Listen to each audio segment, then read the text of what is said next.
warahmatullahi wabarakatuh. Kami dari kelompok 4 ingin mempresentasikan tentang persekutuan likuidasi sederhana atau sekaligus, yang dimana dalam presentasi ini akan memuat tentang penjelasan mengenai persekutuan likuidasi sekaligus, dan selamat menonton.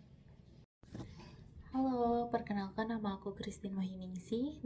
Perkenalkan, nama saya Elizur Zailis. Perkenalkan, nama saya Devi Fitria. Oke, jadi saya akan menjelaskan latar belakang dari presentasi kami. Untuk likuidasi sederhana atau sekaligus adalah sebuah proses likuidasi. Yang dikatakan sebagai likuidasi sederhana adalah pembagian kas yang dilakukan secara serentak untuk para sekutu. Lalu selain dapat dikatakan likuidasi tunggal karena realisasi non-asetnya hanya dilakukan sekali saja dan menyeluruh. Lalu selanjutnya, setelah seluruh aset non-kasnya terjual dan hutang kepada pihak ketiga maupun kepada sekutu dilunasi, maka pembagian kas dilakukan sekali saja.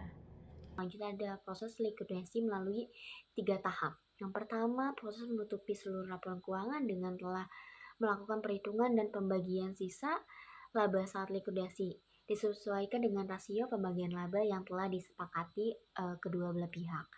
Dan selanjutnya itu tahap 2, penjualan seluruh aset. Jika penjualan tersebut mengalami kerugian, maka kerugian akan dibebankan oleh seluruh sekutu dengan melakukan pengurangan terhadap modal, di mana kerugian bisa terjadi jika realisasi aset non-kas lebih kecil dibandingkan dengan nilai bukunya.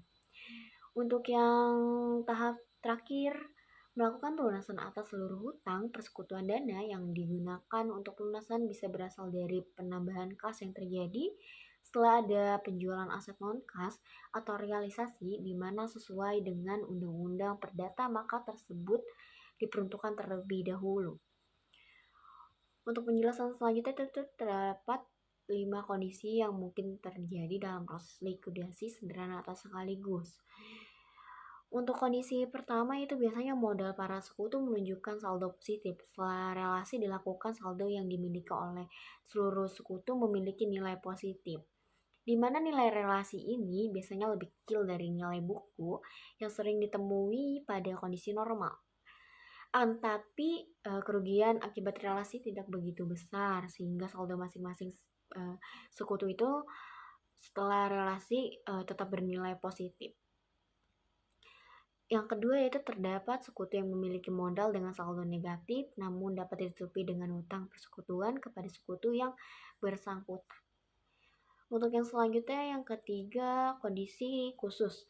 Kondisi khusus ini biasanya pelunasan kepada pihak ketiga tidak dapat ditutupi dengan kas yang dimiliki.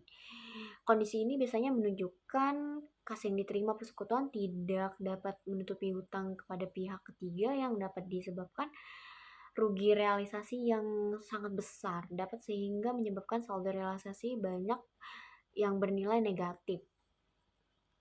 Untuk yang selanjutnya itu terdapat sekutu yang memiliki modal dengan saldo negatif namun tidak dapat ditutupi oleh utang persekutuan. Biasanya saldo milik sekutu yang menunjukkan nilai negatif atau defisit setelah relasi disebabkan rugi realisasi yang cukup besar.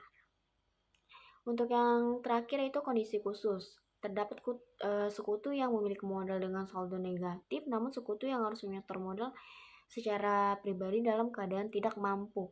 Kondisi ini menunjukkan sekutu dalam keadaan tidak mampu menyetorkan modal yang memiliki saldo negatif yang disebabkan oleh rugi realisasi yang sangat besar dan utang persekutuan kepada sekutu tidak dapat menutupinya. Jika nilai defisit lebih besar dibandingkan utang persekutuan, terdapat sekutu tersebut yang bersangkutan juga tidak mampu menyetorkan modal, maka defisit sekutu tersebut dapat ditutupi dengan modal sekutu lainnya yang masih mampu untuk menutupinya. Perkenalkan, nama saya Devi Fitria. Di sini saya akan menjelaskan bagian dari contoh soal. Nah, di sini tuh ada persekutuan Hulk dengan sekutu Harley, Oki, Christian, dan Samuel membagi laba atau rugi dengan rasio untuk sekutu Harley 20, Oki 25, Christian 35, dan Samuel 20. Nah, pada awal tahun 2007, persekutuan tersebut sepakat untuk dilikuidasi. Nah, neraca per 31 Desember 2006 yaitu ada aktiva lancar yang isinya ada kas sebesar 30 juta, piutang usaha 120 juta, persediaan 100 juta. Jadi total aktiva lancarnya itu ada 250 juta. Selanjutnya ada aktiva tetap yang isinya itu ada peralatan sebesar 115 juta. Jadi total untuk aktivanya itu 365 juta. Nah, selanjutnya ada kewajiban dan modal. Untuk kewajiban yaitu ada utang dagang sebesar 140 juta, utang Harley 30 juta. Nah, total utangnya jadi 170 juta. Nah, selanjutnya ada modal yaitu modal Harley 45 juta, modal Oki 50 juta, modal Christian 60 juta, dan modal Samuel 40 juta. Jadi totalnya 195 juta. Nah, untuk total kewajiban dan modal berarti ada di 365 juta. Nah, jika dalam likuidasi tersebut semua aktiva non-kas, piutang persediaan dan peralatan dapat direalisasi sebesar 350 juta. Semua utang dilunasi dan sisa kas dibagi kepada para sekutu sesuai dengan rasio laba atau rugi.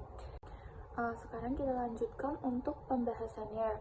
Di sini ada laporan likuidasi per Januari 2007.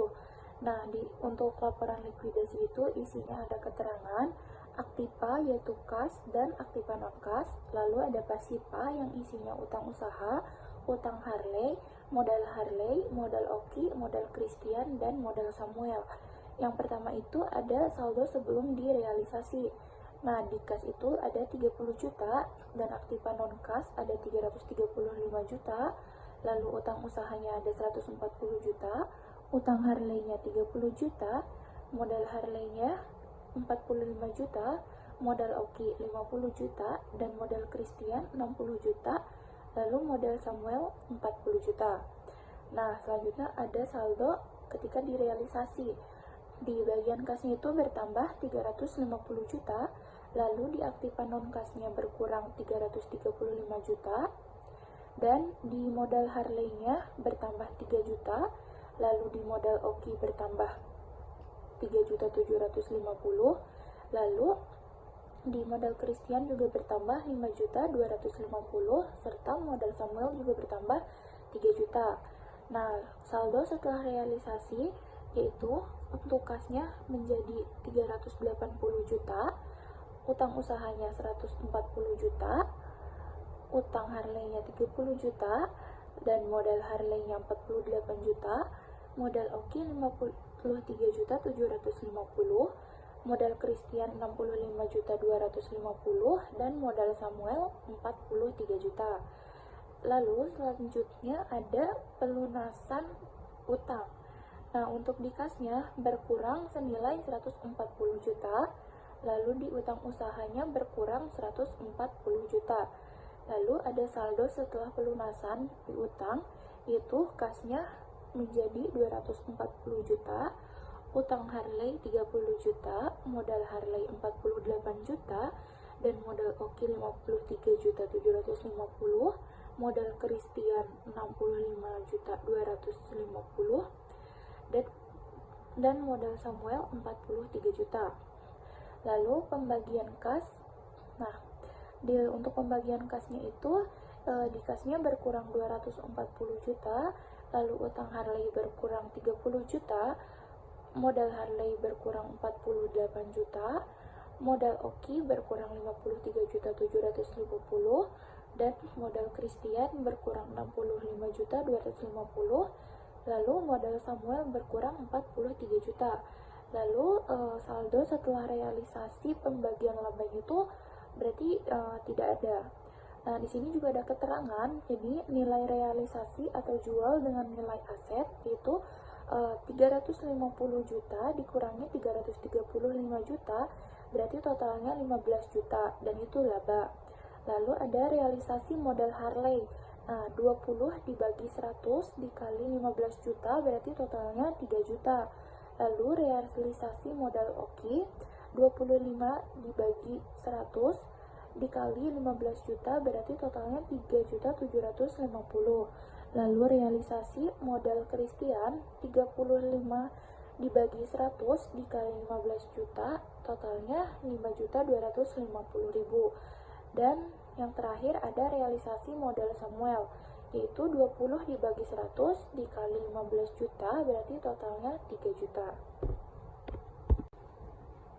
Selanjutnya, di sini ada kesimpulan untuk materi tersebut, yaitu persekutuan dengan likuidasi sederhana atau sekaligus adalah bentuk penyelesaian usaha di mana seluruh aset persekutuan dijual atau dialihkan sekaligus.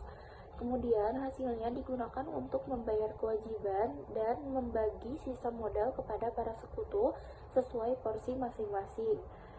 Nah, proses ini relatif lebih cepat dibanding likuidasi bertahap karena tidak memerlukan pelunasan aset satu persatu.